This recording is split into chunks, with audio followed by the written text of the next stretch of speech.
క్రీస్తు పరిశుద్ధ నామమున చేరియొచ్చిన మీ అందరికీ నా శుభాభివందనములు. Good morning all of you.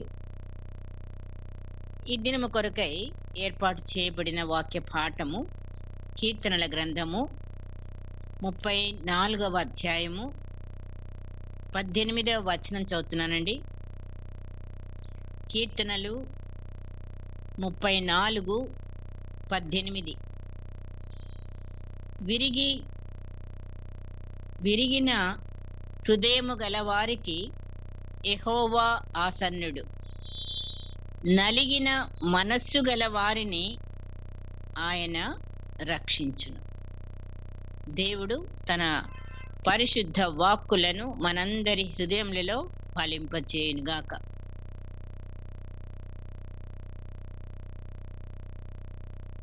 విరిగిన హృదయము గలవారికి యెహోవా ఆసన్నుడు. అతి సన్నిహితుడు అన్నమాట. ఎక్కడ ఉంటాడు యేసయ్య? మరి ప్రతి హృదయాన్ని తడుతున్నాడు కదా ఉదయాన్నే. ఉదయం మొదలుకొని సాయంత్రం వరకు కూడా ఆయన పని మన హృదయం తట్టడమే. ఒకవేళ తీయకపోతే, అవును కదా, ఏదో ఒక్క విధంగా, ఏదో ఒక్క ప్రాబ్లమ్, ఏదో ఒక్క సంథింగ్ తో ఆయన తట్టడం అనేది మనకి తెలుస్తుంది. అయితే ఆయన ఎవరికి అతి సన్నిహితంగా ఉంటాడు, ఆసన్నుడై ఉంటాడు విరిగిన హృదయము గల వారికి. నెక్స్ట్, నలిగిన మనస్సు గల వారిని ఆయన రక్షించును. మన మనస్సు అనేక సార్లు నలిగిపోతూ ఉంటది కదా. ఏ విషయాలకు నలుగుతుందో మరి కదా. కొన్ని అనవసరమైన వాటికి కూడా నలగొచ్చు కూడా. అది అంటే మన సొంత ఇష్టాలకో లేకపోతే మీరు దేనికో నలిగిపోతున్నాను నేను అనేసి అంటుంటాము. కానీ ఎందులో నలగాలి, ఏ విధంగా, అప్పుడు ఆయన మనల్ని రక్షించే దేవుడుగా ఉంటాడో. అవును, మనకి ఈ రోజున మరి అంశం మనది ఏంటంటే విరిగి నలిగిన హృదయం యొక్క గుర్తులు. ఏ హృదయం అయితే విరిగిందా, ఏ హృదయం అయితే నలిగిపోయి ఉందా, అలా ఉన్న వాళ్ళకి వాళ్ళకు కొన్ని గుర్తులు ఉన్నాయి. ఇది విరిగి నలిగిన హృదయం కలిగిన మనిషి అని. సో ఆ గుర్తులు ఏంటో చూద్దాం. మరి మనం ఏంటో, మన హృదయాలు నలిగి ఉన్నాయా, విరిగి ఉన్నాయా, ఇంకా కూడా ఉన్న పాటనే ఉన్నాయా, కఠినంగా ఉన్నాయా, సాఫ్ట్గా ఉన్నాయా, మరి ఎన్నెన్నో రకరకాలుగా ఉంటాయి హార్ట్స్ కదండి. సో మరి ఇప్పుడు మనం చెప్పబోయేది విరిగి నలిగిన హృదయము యొక్క గుర్తులు. ప్రమాదవశాత్తు ఏదైనా వస్తువు అది ఎంత విలువైందైనా సరే పడిపోయింది అనుకోండి, జారి పడిపోవడమే కాదు, పగిలిపోయింది అనుకుందాం. పడిపోయింది, పగిలిపోయింది. ఇప్పుడు ఏంటి దాని పరిస్థితి? పడిపోయినా, విరిగిపోయినా దాని విలువ, ఆ వస్తువు యొక్క విలువ ఏమవుతుందండి? కోల్పోతుంది. మళ్ళీ దాన్ని మనం వాడం. అంతే కదా. ఒక కప్పు పడిపోయింది చేతిలో నుంచి, లేకపోతే ఒక మిర్రర్ పడిపోయింది చేతిలో నుంచి, ఇంకా అలాంటి గ్లాస్ ఐటమ్స్ కానీ వేరే మరేదైనా కానీ కాక, ఒక ఇంపార్టెంట్ మంచి వస్తువే కావచ్చు గాక, అది పైనుంచి పడిపోయింది, చేతిలో నుంచి పడిపోవచ్చు. పడిపోగానే ఏమైంది? పగిలిపోయింది. కొండే కానీ పగిలిపోయింది. ఇంకా దాన్ని మళ్ళీ మనం వాడలేం కదా. ఇంకా అది ఎంత ఖరీదు పెట్టి కొన్నా కానీ అదేమవుతుంది? దాని విలువ కోల్పోయింది. మరి పనికిరానిది అయిపోయింది. అది బయట పారవేయబడుతుంది. అవును, అది మన చేతిలో జరిగిన కార్యాలు. పడిపోయిన వాటిని, పగిలిపోయిన వాటిని మనము ఏం చేస్తాం? పడేస్తాం. మనకి పనికిరాదు. అయితే ఇందుకు భిన్నంగా ఇప్పుడు చదువుకున్న వాక్యం, దేవుని ప్రజలమైన మనకు మన ఆత్మీయ జీవితంలో విరిగి నలిగిన హృదయాలకు దేవుడు ఒక ప్రత్యేకమైన విలువను అనుగ్రహించుచున్నాడు. అలా అనుగ్రహిస్తాను అని వాగ్దానాలైన ఇస్తున్నాడు. మన హృదయం ఏమవ్వాలంట? విరగాలి, నలగాలి. అలాంటి హృదయాలని ఆయన విలువ, ప్రత్యేకమైన విలువ ఇచ్చే దేవుడు మన దేవుడు అని చెప్తున్నాడు. ఏంటంటే కీర్తన గ్రంథము 51:17లో ఈ మాట, విరిగిన మనస్సే దేవునికి ఇష్టమైన బలులు. దేవా, విరిగి నలిగిన హృదయమును నీవు అలక్ష్యము చేయవు. దేవుడికి ఏ హృదయం కావాలి? విరిగి నలిగిన హృదయం కావాలి. అలాగే యెషయా గ్రంథం చూస్తే 57వ అధ్యాయము 15వ వచనంలో, మహాఘనుడును మహోన్నతుడును పరిశుద్ధుడును నిత్య నివాసియునైన వాడు ఈలాగు సెలవిచ్చుచున్నాడు, నేను నలిగిన వారి ప్రాణమును ఉజ్జీవింప చేయుటకు. ఆయన మహోన్నతుడు, మహాఘనుడు, పరిశుద్ధుడు, నిత్య నివాసి అయిన వాడు, పరలోకంలో మరి సింహాసనంపై ఆసీనుడైన వాడు. మరి ఆయన ఏం చేయబోతున్నాడు? నలిగిన వారి ప్రాణమును ఉజ్జీవింప చేయుటకును, వినయము గల వారి యొద్దను దీన మనస్సు గల వారి యొద్దను నివసించుచున్నాను అని చెప్తున్నాడు. సైన్యములకు అధిపతి. అంతటి మహాఘనుడికి ప్లేస్ ఎక్కడ? విరిగిన నలిగిన ప్రాణం దగ్గర ఆయన నివాసం. వినయము గల వారి యొద్దను దీన మనస్సు గల వారి యొద్దను. సో విరిగి నలిగిన హృదయానికి ఏ మనస్సు ఉంటుందండి? దీన మనస్సు, వినయము. వాళ్ళని, వారి ప్రాణాలని, నలిగిన వారి ప్రాణాలని ఉజ్జీవింప చేయటం. సో మనం దేవుని సన్నిధికి వచ్చినప్పుడు మనము హెడ్ వెయిట్తో రావడానికి వీలు లేదు. మెడన్నరము వంగని వారు అని ఒక బిరుదు ఉంది కదా మన ఇశ్రాయేల్ ప్రజలకి. అందులో మనం కూడా అనుకోవాలి, మనం నరము మెడ వంగదంట. కానీ ఆయన ప్రేమిస్తున్నాడు. మరి ఎలా ఉండాలి ఆయన యొద్ద అంటే? దీన మనస్సు, వినయం, విధేయత. సో ఈ ఇంకా మనకి ఇప్పుడు గుర్తులు ఒక్కొక్కటిగా చూద్దాము. మామూలుగా అయితే మన నైజం ఏంటంటే, తరచుగా మన హృదయం ఏది కోరుతుంది? మన సమస్యలు నుండి తప్పించబడాలనే కోరుకుంటాం. అంటే ఏ బాధ వచ్చినా, విచారం వచ్చినా, ఒకవేళ నష్టం కలిగినా, దుఃఖం వచ్చినా, ఓటమి ఎదురైనా, అనుదినము మనకి ఎదురయ్యే ఈ చిన్న చిన్న ఒత్తిడులు చాలా ఉంటాయి. అవన్నీ కూడా మనల్ని ఏం చేస్తుంటాయి? కృంగదీస్తుంటాయి. నిజమే.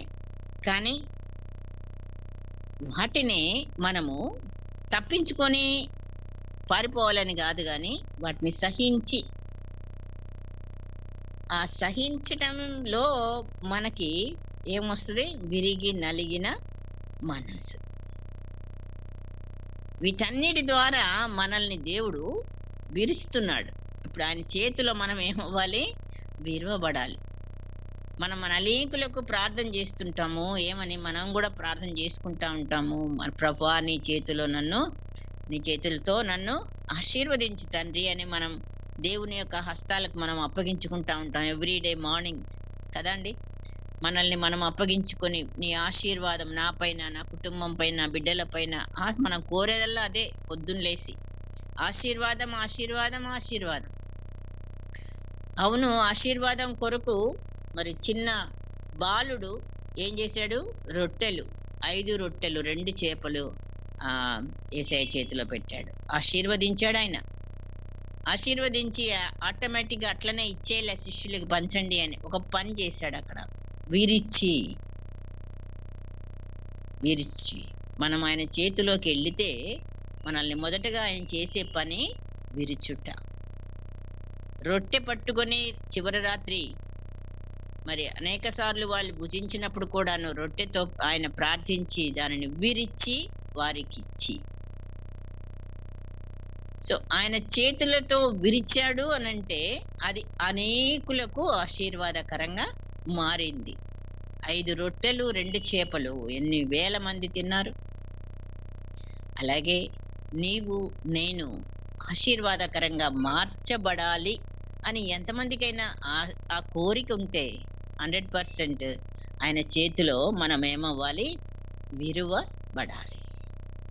సో, విరువబడటానికే మనం అప్పగించుకోవాలి. ఆయన విరిచేటప్పుడు మనకు బాధే లేకుండా ఉంటదా? ప్రాణం ఉంది గదా మనకి. తప్పకుండా మనకి బాధ అనేది ఉంటది. వేదన అనేది ఉంటది. దుఃఖం అనేది రావచ్చు. ఆ విరుచుటలో మనం ఎక్కడ హైట్‌లో ఉన్నామో దాన్ని విరుస్తాడు. ఇప్పుడు కొమ్మలైనా సరే చెట్టు అడ్డదిడ్డంగా పెరుగుతా ఉంటే దాన్ని కత్తెర పట్టుకొని కరెక్ట్‌గా విరుస్తారు. కట్ చేస్తారు. అదొక షేప్‌లో. సో, మనల్ని కూడాను దేవుడు మనలో హెచ్చు తగ్గులు ఏ గుణంలో ఎక్కువుందో మరి దాన్ని విరవాలి. అది విరవబడాలి దేవుని చేతిలో. సో, కరెక్ట్‌గా మరి మనము విరవబడుతూనే ఆ అనుభవంతో మరి మన ఒత్తిడులను లేపోతే మనకున్న కృంగజేసే ఏ పరిస్థితి అయినా గూడా మనం బాధపడాల్సిన బాధ ఉంటది. తప్పదు. కానీ అక్కడ దేవుడు నన్ను విడిచిపెట్టాడు. లేకపోతే దేవుడు నన్ను నా ప్రార్థన ఆలకించట్లేదు. లేకపోతే ఇంకా కృంగిపోవడమో, లేతే బైబిల్ మూసి పక్కన పెట్టడమా, మరి గుడికి పోకుండా ఆగిపోవడమా, ఇది గాదు మనం జేయాల్సింది. ఆయన చేతిలో ఉన్నాను. ఆయన నన్ను విరుచుతున్నాడు. ఈ బాధ ఇదంతా కూడా నా మేలుకే అనేది మనం జ్ఞాపకం చేసుకోవాలి. అక్కడ దేవునికి మనం విధేయతగా ఉండాలి. అప్పుడే ఆయన మన హృదయానికి ఆసన్నుడు. దేవుడు అహంకారులను ఎదిరించి దీనులకు కృప అనుగ్రహించును. యాకోబు పత్రిక 4:6 ఈ మాట. సో, విరిగి నలిగిన మన స్థితి దేవుని శక్తిని, ధైర్యాన్ని, జ్ఞానాన్ని, సహాయాన్ని పొందుకునేలా చేస్తుంది. దేవుని శక్తి కావాలని కోరుకుంటాము. ధైర్యం కావాలని కోరుకుంటాము. ప్రభువా జ్ఞానం కావాలని అడుగుతాము. దేవుణ్ణి ప్రతిరోజు ఏదొక్క విషయంలో నాకు సహాయం చేయి ప్రభువా అని అడుగుతాం. ఇవన్నీ మనం పొందుకోవాలంటే విరిగి నలిగిన స్థితి మనకి ఇవన్నీ అనుగ్రహిస్తుంది. అక్కడ మనము మన హృదయంలో అహం అనే దాన్ని విరచకపోతే ఏ విషయంలోనైనా దేవుని ఆశీర్వాదం ఒకవేళ ఫిజికల్‌గా కావచ్చు, ఆత్మీయంగా కావచ్చు, ఆశీర్వదించాడే దేవుడు అనుకుందాం. అప్పుడు దాన్ని బట్టి మనం అతిశయిస్తే గనక విరువబడాల్సిందే. అప్పుడే మరి దేవుడు మరి ఎన్నో సార్లు మరి మనము విరువబడిన అనుభవం అనేది స్టార్ట్ అయినప్పుడు మనలో కొన్ని గుర్తులు కనబడతాయని అనుకున్నాం కదండీ! ఆ గుర్తులో నంబర్ 1 ఏంటంటే మారు మనస్సు. విరిగి నలిగిన హృదయము అనంటే మారు మనస్సు కలిగిన హృదయం. ఆ అనుభవం మొదటిదిగా మనం చూస్తాం. అదేం అనుభవం అండి మారు మనసు అంటే? పశ్చాత్తాప అనుభవం. మనం ఏదో విధంగా పాపంలో పడిపోతానే ఉన్నాం. ఏ రకంగానో మాట ద్వారా, చూపు ద్వారా, నాలుక జారడం ద్వారా, ఎవరినైనా మరి వేలెత్తి చూపడం ద్వారా ఏదైనా సరే కావచ్చుగాక. పాపం. ఆ పాపము చేశానని దేవుని ఎదుట ఒప్పుకొనుట పశ్చాత్తాపం అంటే మరి దేవుని ఎదుట ఒప్పుకోవాలి. కరెక్టే. ఇంకంతే నేను దేవుని దగ్గర ఒప్పుకున్నాను గదా అంటే అది పూర్తి కాదు. ఎవరి ఎడల మనం తప్పు చేశామో వారిని మనం క్షమాపణ వేడుకుంటాం. ఇప్పుడు దావీదు గారు 51వ కీర్తన చదివాము ఇందాక మాట. అతని హృదయము మరి పశ్చాత్తాపంతో ఏమైందండి? నిజంగా దేవుని ఎదుట పగిలింది. పాపాన్ని ఒప్పుకున్నాడు. ఒప్పుకోవటం ఒక్కటే కాదు, దాన్ని విడిచిపెట్టి మళ్ళీ దాన్ని తిరిగి చేయకుండా ఉన్నప్పుడే మరి మనకి కనికిరం. అట్లాగే ఆయనకు కూడాను ఒకసారి చేసిన ఆ పొరపాటు, ఆ తప్పు మళ్ళీ జీవితంలో మళ్ళీ ఎప్పుడు చేయలేదు. అదే పశ్చాత్తాపం.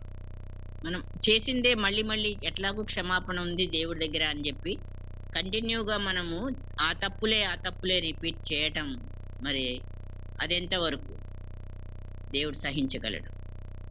కనుక ఒకప్పుడు మనం పాపంగా ఏదైతే మనకు తెలిసిందో అది ఒప్పుకొని దాన్ని విడిచిపెట్టి వారికే దేవుని యొక్క కనికిరం, క్షమాపణ. పౌలు గారు అంటున్నాడు, పూర్వము దూషకుడను, హింసకుడను, హానికరుడనైన నన్ను తన పరిచర్యకు నియమించెనని చెప్తున్నాడు. తిమోతి మొదటి పత్రిక 1వ అధ్యాయము 11 నుంచి 13 వరకు ఉన్న మాటల్లో. పూర్వం, ఇప్పుడు కాదు.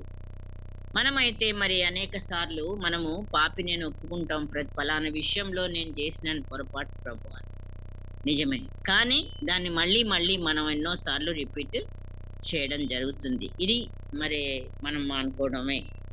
లేని ఎడల అది నిజమైన పశ్చాత్తాపము కాదు.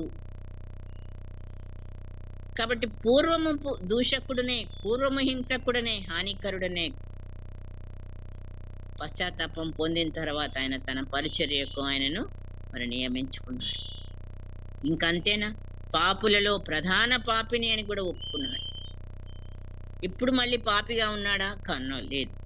సో అదనమాట దేవుని క్షమాపణ పొందుకున్న అనుభవం.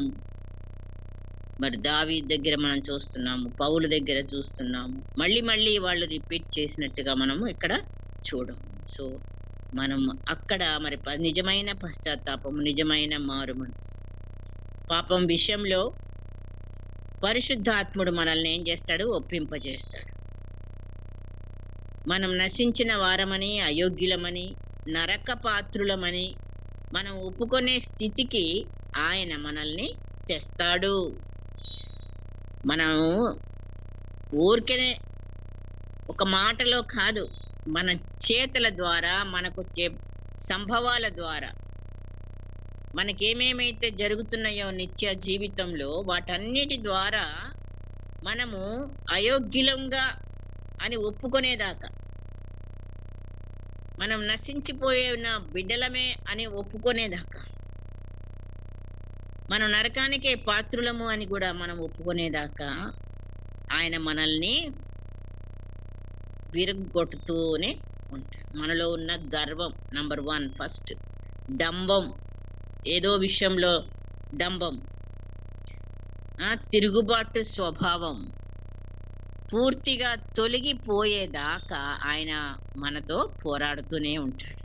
చివరికి మన ద్వారానే, దేవా నేను పాపినయ్యా, నన్ను క్షమించయ్యా, నేను చాలా మరి ఈ విషయంలో పొరపాటు అయింది, తప్పయింది అని చెప్పి క్షమాపణ వేడుకునేలాగా చేయడము, సాధు స్వభావము మనలోకి ప్రవేశింప చేయడము, అట్టి విధేయతను మరి పరిశుద్ధాత్మ దేవుడు నీకు నాకు అనుగ్రహిస్తున్నాడు. మనం ఎప్పుడైతే ఆయనకి సంపూర్ణంగా సమర్పించుకుంటామో. సో నంబర్ 1, విరిగి నలిగిన హృదయం యొక్క గుర్తుల్లో ఒకటి ఏంటండి? మారు మనసు. 2, నష్టపరిహారము చెల్లించుట.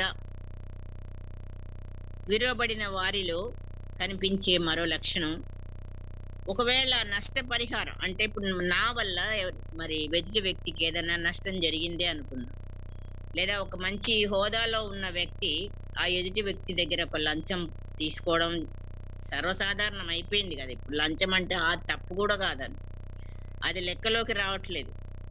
సో దొంగతనము మోసము, మోసగించబడుట, లంచం తీసుకొనుట, అన్యాయము, అక్రమము, అక్రమ సంపాదనలు, ఆ! ఇవి ఇంకొకళ్ళ ఆస్తులు, భూములు మళ్ళీ కొట్టేయడాలు, సంపాదించుకుంటున్నారు, స్వాధీనపరుచుకోవడం. లేదు, అప్పుగా కొన్నిసార్లు తీసుకొని గూడా దాన్ని చెల్లించకపోవడం. ఇది గూడా. ఇలాంటి విషయాలలో మనం నష్టపరిహారం చెల్లించాల్సి ఉంది. తీసుకున్న బాకీ మాత్రమే గాదు, ఎగ్గొడితే ఏం జేయాలి? నష్టపరిహారంగా కొంత ఎక్స్‌ట్రా ఇచ్చేవాళ్ళంగా. ఇప్పుడు అట్లా ఉదాహరణగా చూడాలంటే మనకెవరు కనబడుతున్నారు? జక్కయ్య గారు. యేసు ప్రభువారు ఆయన ఎప్పుడైతే చెట్టెక్కి చూడాలనిపించిందో, చూస్తున్నాడో, అక్కడికే మరి యేసయ్య గూడా చూసి వచ్చి, "నేడు నీ ఇంట ఉండవలసింది జక్కయ్య, దిగు త్వరగా" అనంటే ఎంత సంతోషంతోనో దిగాడు. దారిలోనే మారుమనసొచ్చేసింది ఆయనకి. యేసయ్య ఏమన్నా ప్రసంగం చేశాడా? హుహు. మనకక్కడేమీ లేదు ఆధారం. కానీ ఆయనలో వచ్చిన మార్పుతో ఆయన చెప్తున్నాడు యేసయ్యకి, తానెవరి దగ్గరైతే మోసం చేసి సంపాదించాడో, తిరిగి అట్టి వారికి 4 అంతలు చెల్లిస్తాను అని చెప్తున్నాడు. సో, తీసుకున్న అప్పు తిరిగి చెల్లించే ప్రక్రియ.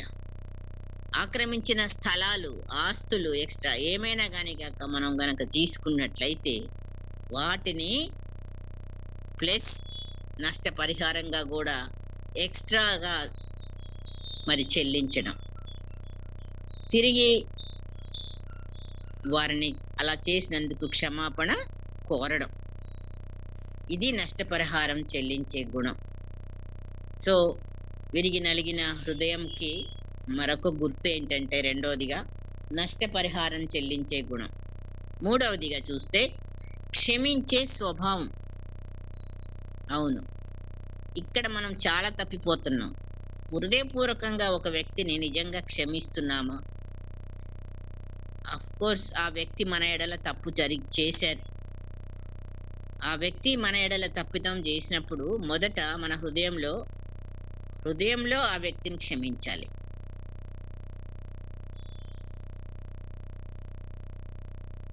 ప్రేమ దోషములను కప్పును.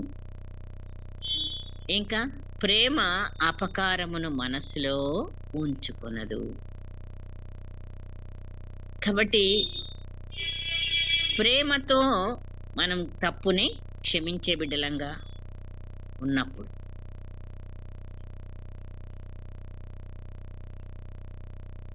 క్షమించే విషయాన్ని చాలా వివరంగా మరి యేసయ్య చెప్తా ఉన్నాడు. ఎన్నిసార్లు క్షమించాలి ఒక వ్యక్తిని అని పేతురు గారు ప్రశ్న వేశారు. అంతే కదా, 7 మార్ల మట్టుకు నేను క్షమిస్తే చాలా ప్రభువా, ఒకళ్ళ నా ఎడల ఎవరన్నా తప్పు చేస్తే అని అడిగాడు. 7 మార్లే కాదయ్యా, ఎన్ని మార్లు క్షమించాలన్నాడు? 77 ఏళ్ల మట్టుకు క్షమించాలన్నాడు. మరి అలాగే మనము ఇట్టి క్షమాపణను ప్రతిసారి కూడా వాళ్ళు చేసే తప్పులను తెలిసిన తర్వాత కూడా మరి ఈ క్షమాపణ మనలో ఉన్నదా లేదా? మనము క్షమించకుండా ఇద్దరు కలిసి ఏకీభవించి ప్రార్థన చేయలేరు. ఒకరినొకరు క్షమించుకుంటేనే ఏకీభావం వస్తది, ఏకభావం. అప్పుడే వాళ్ళు భూమి మీద ఇద్దరు కలిసి ఏకీభవించి ప్రార్థన అనేది దేవుడు ఆలకిస్తాడు. ఇక్కడ ప్రార్థనకు జవాబు ఫలింపజేస్తాడు. సో, క్షమాపణ లేకుండా మరి మనము దేవునికి సమర్పణ ఆయన అంగీకరించే దేవుడు కూడా కాదు అని చెప్పాడు కదా. కాబట్టి ఈ క్షమించే గుణం అనేది విరిగి నలిగిన హృదయాలకు మరొక గుర్తుగా మనం చూస్తున్నాం. మూడవదిగా అదే ఆ వ్యక్తిని క్షమించేటప్పుడు ఒకవేళ ఆ వ్యక్తి మనకి ఎదురు తిరిగి మరి మాట వినలేదు అంటే ఒప్పించేయటానికి మరి సాక్షులను కూడా 2-3 పెట్టమన్నాడు. సంఘం ఎదుటికి కూడా తీసుకురమ్మన్నాడు. ఇవన్నీ కూడా ప్రాసెస్‌లో ఉన్న తర్వాత కూడా ఆ శత్రువు మరి వినకుండా మాట ఉంటే అప్పుడు నువ్వు ఆ వ్యక్తిని అన్యునిగా భావించవచ్చు అని. శత్రువు కొరకు ప్రార్థించుట, ప్రేమించుట, మరి కొండ మీద ప్రసంగం మనం మళ్ళా మళ్ళా మత్తయి 5, 6, 7 అధ్యాయాలు చదువుతూనే ఉండాలి అనేక సార్లు. అప్పుడే మరి ఇది మనలో ప్రాక్టికల్ క్షమాపణ అనేది మొదలవుతది. యేసయ్య సిలువను గూడా ప్రతిరోజు మనం ధ్యానిస్తూనే ఉండాలి. అప్పుడే మరి మొట్టమొదటి మాటే క్షమాపణ. క్షమించలేని వాళ్ళ క్షమాపణ అర్హత లేని వాళ్ళని కూడా మనం ఏం చేయాలండి? యేసయ్య చేసినట్టుగానే మనం చేయాలి. నేనేమై ఉన్నానో మీరు అదే అయి ఉండమన్నాడు కాబట్టి, ఆయన క్షమించాడు నన్ను, మిమ్మల్ని అందరిని కూడాను, మనలను క్షమిస్తూనే గూడా ఉన్నాడు.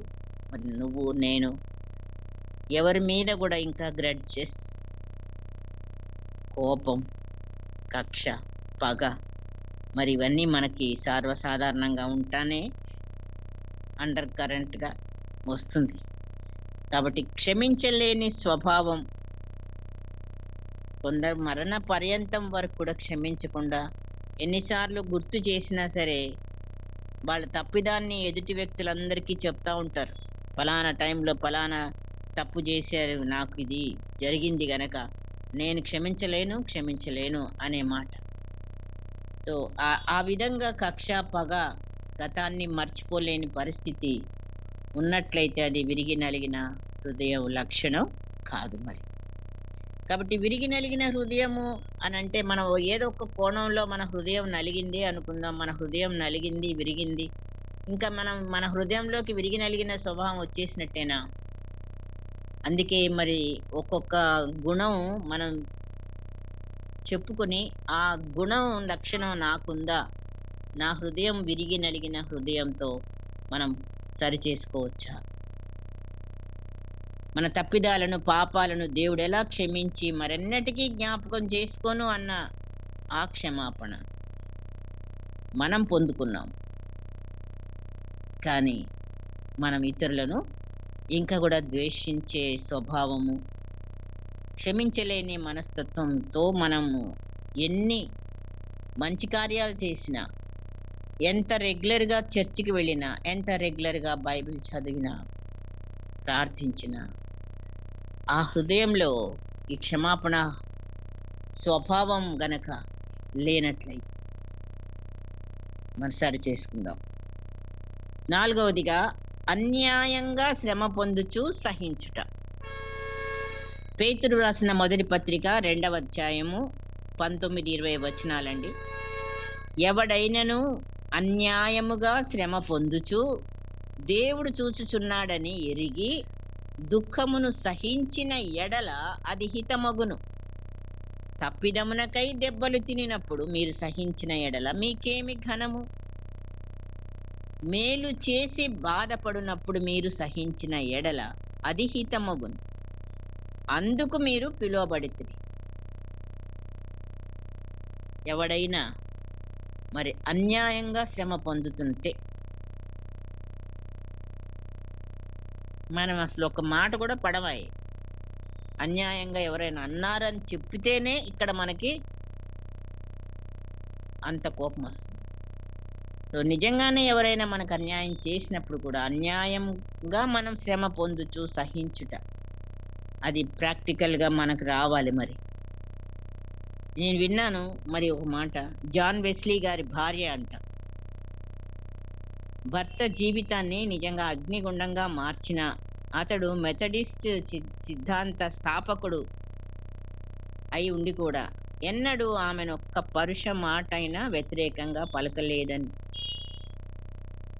ఎంత ఆశ్చర్యం!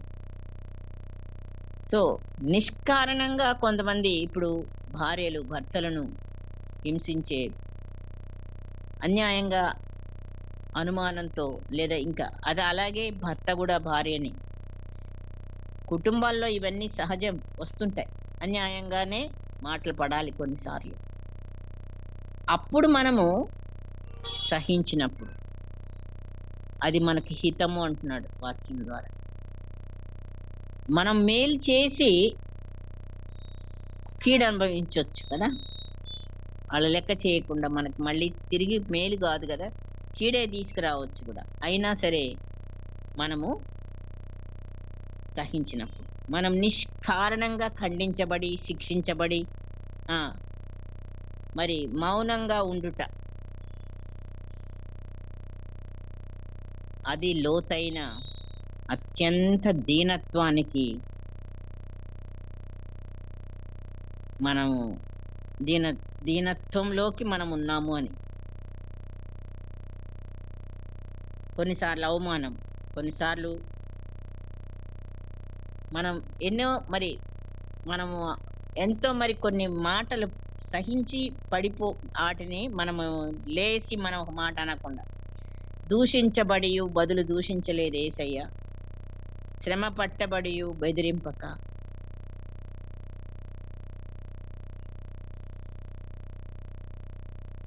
మరి ఆయన తను తాను దేవునికి సమర్పించుకున్నాడు. తండ్రికి. అదే మన మాదిరిగా మనం చేసుకుంటేనే గాని, లేకపోతే మనం తప్పిదం చేసి దెబ్బలు తింటే ఏం లాభం అంటున్నాడు గదా పేతురు గారు మరి. తప్పిదాలొస్తాయి. మనం కొన్ని తిట్లు పడతాము. ఓకే. అది సహించానని అనడం గాదు. మనం తప్పు చేయకుండానే మనకు కొన్ని ఇట్లాంటి మాటలతోనో, మరి చేతలతోనో మనము పడినప్పుడు, అది సహించినప్పుడు, అది ఒక గుర్తు. ఏంటి? మన హృదయము విరిగి నలిగిన హృదయానికి. ఐదవదిగా, కీడుకు ప్రతిగా మేలు చేయుట. అన్యాయాన్ని సహనంతో భరించుతాము. కానీ దానికి బదులుగా దయ చూపించుట. ఇది ఒక మైల్ ఎక్స్‌ట్రా నడవటం. ఒక్క మైల్ రమ్మంటే 2 మైళ్ళు ఎళ్ళినట్టు. ఒకటడిగితే 2 ఇమ్మన్నాడు. సో, కీడుకు మనం ప్రతిగా ఎవనికిని కీడు చేయవద్దు అని వాక్యం చెప్తా ఉంది మనకి. మనుషులందరి దృష్టికి యోగ్యమైన వాటిని గూర్చి ఆలోచన కలిగి ఉండుడి అని. నీ శత్రువు ఆకలిగొని ఉంటే అతనికి భోజనం పెట్టుమని. దప్పిగొని ఉంటే దాహం ఇమ్మని. అలాగు చేయటం వలన అతని తల మీద నిప్పులు కుప్పుగా పోయుదువు అని అంటున్నాడు. కీడు వలన జయింపబడక మేలు చేత కీడును జయించుము. రోమాపత్రిక 12:17 వచనము, అలాగే 20, 21 వచనాలు కూడా. సో, ఈ మాటలు మనం అక్కడ చూస్తాం. కీడుకు ప్రతిగా ఎవరికిని మనం వెంటనే మన యాటిట్యూడ్ అట్లా మారిపోతుంది కొన్నిసార్లు. ఇవాళ రాలేదు పనమ్మాయి అనుకుంటే, ఇంక మరి ఆమెకేమి ఇవ్వాలని మనకు మనసు రాదు గదా! న్యాచురల్‌గా అనిపిస్తది. ఎందుకు నేనివి ఇవ్వాలా? ఏమి ఇవ్వక్కర్లేదు. చెప్పకుండా ఆగిపోయింది. సో, ఏదో ఒక చిన్న చిన్న విషయాలలో మనకేదో ఒక కీడు జరిగింది. కానీ మళ్ళీ మనం రిటార్డ్ తీసుకునే బిడ్డలంగా ఉండడానికి కాదు. అది దేవుని లక్షణంతో మనం ఏం జేయాలి? వాళ్ళకి మేలు చేయాలి. దావీదు మరి ఉదాహరణగా తీసుకుంటాం ప్రతి విషయంలో కూడా. మరి ఆయనను చంపాలని పరిగెత్తిచ్చాడు సౌలు గారు. కానీ దావీదు మట్టుకు ఆయన ఒంటరిగా సౌలు చేజిక్కిన క్షణాలు ఉన్నాయి కొన్ని సార్లు. చంపేద్దామని పక్క వాళ్ళు అన్నా గాని వాళ్ళని ఆపాడు, తను చంపలేదు. సో, మంచితనాన్ని చూపించి ప్రాణాన్ని వదిలేసిన దావీదే మనకు అంతకంటే ఏం కావాలండి నిజంగా.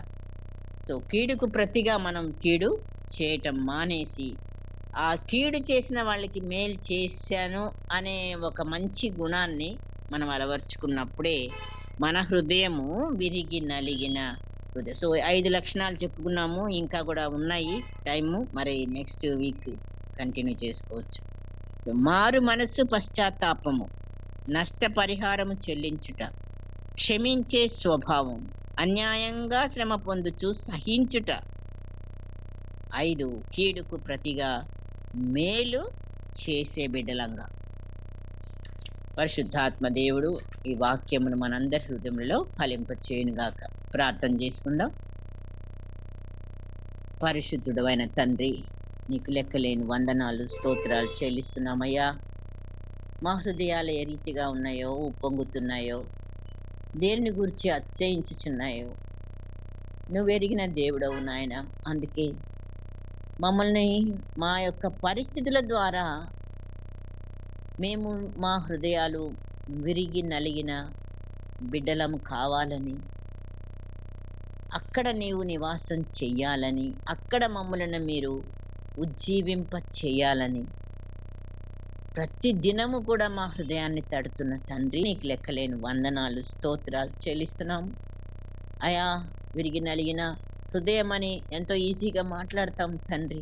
కానీ నాయన, అది అట్టి గుర్తులు మేము మరి కలిగిన బిడ్డలంగా అనేకులు ఆ హృదయాన్ని చూడగలిగే మరి ఆ మంచి మనస్తత్వం మాలో మేము అలవర్చుకుంటేనే మా మనస్సును, విరిగిన మనస్సే దేవునికి ఇష్టమైన బలి అని సెలవిచ్చిన దేవుడు. విరిగి నలిగిన హృదయమును నీవు అలక్ష్యం చేయువు అని సెలవిచ్చినందుకై వందనాలు తండ్రి. అట్టి హృదయాన్ని నాకు మాకు అనుగ్రహించుటకు అనుదినము మీరు మాలో మా కుటుంబాలలో జరిగిస్తున్న సంఘటనల ద్వారా మమ్ములను విరుచుతున్న తండ్రి, నీకు వందనాలు. నీ చేతిలో విరవబడినప్పుడే మేము ఆశీర్వాదకరంగా మారతామని మేము గుర్తెరిగి ఆ సమయంలో ప్రభా నిన్ను మరి మహిమపరిచే వారముగా, సహించే వారముగా, కీడుకు ప్రతిగా మేలు చేసే వారముగా, అయా మరి నాయన నీ కృపలో క్షమించే వారంగా ఉండడానికి, నష్టపరిహారం చెల్లించే వారంగా, ఈ లక్షణాలన్నీ కూడా మాలో మీరు పొందుపరుచుతున్నందుకై నీకు వందనాలు చెల్లిస్తూ మమ్మల్ని మేము ఈ ఉదయకాలమున నీ కృపాహస్తములకు అప్పగించుకుంటూ యేసు పరిశుద్ధ నామమున అతి వినయంతో బ్రతిమలాడి వేడుకొంచున్నాం తండ్రి. ఆమేన్.